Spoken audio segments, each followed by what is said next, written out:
Hi everybody, many times you have to share your Instagram profile with someone.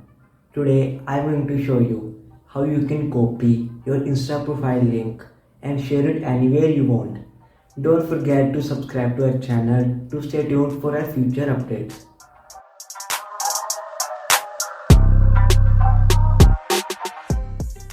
For this, you have to open your mobile's browser.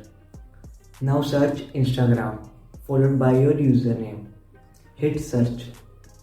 You will get your Insta profile on the top. To verify if this is yours, open it and verify. Now copy this website's link from the address bar. The copied link is your Instagram profile link. You can share this link with anyone and anywhere. I hope you enjoyed watching this video.